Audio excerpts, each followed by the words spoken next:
Pakistan stock exchange की इमारत पर हमला नाकाम बना दिया गया। 4 दहशतगर्द हलाक। पाकिस्तान स्टॉक एक्सचेंज की इमारत में दहशतगर्दों के हमले में कम अज़ कम 3 अफराद जाँ बहक। दहशतगर्द सफ़ेद रंग की गाड़ी में पाकिस्तान स्टॉक एक्सचेंज के अहाते में दाखिल हुए। गाड़ी से निकलते ही फायरिंग शुरू कर दी, दस्ती बम भी फेंके। हमलावरों की उम्रें 22 से 28 साल के दरमियान थी। पुलिस ज़राए के मुताबिक 2 से 3 मुश्तबा अफराद को पुलिस ने जाए वक़ुआ से गिरफ्तार कर लिया है। रावलपिंडी वेस्टेज के इलाके मोहल्ला ज़मींदारा में खाली घर से लड़की की लाश मिलने का वाक़या। लड़की की लाश एक खाली मकान से मिली जो कि मालिक मकान ने किराए पे दे रखा था।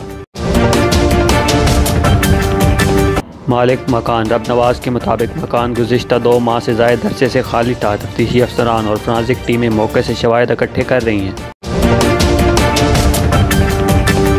माइक्रोसॉफ्ट पाकिस्तानी तलबा को घर बैठे सर्टिफिकेशन फराहम करेगा।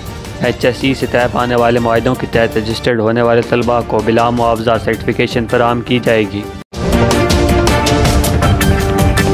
भारतीय फ़ौज की रियासती दहशतगर्दी मज़ीद 3 कश्मीरी नौजवान शहीद। रवां माह काबिज़ भारतीय फ़ौज की जारहियत में शहीद होने वाले कश्मीरी नौजवानों की तादाद 25 हो गई। पाकिस्तानी टीम इंग्लैंड में 14 रोज़ा करंतना गुजारने के बाद प्रैक्टिस करेगी। 13 जुलाई को डर्बीशायर काउंटी क्रिकेट ग्राउंड में 4 रोज़ा मैच खेलेगी। टेस्ट टीम की क़ियादत अज़हर अली जबकि T20 टीम की क़ियादत बाबर आजम करेंगे।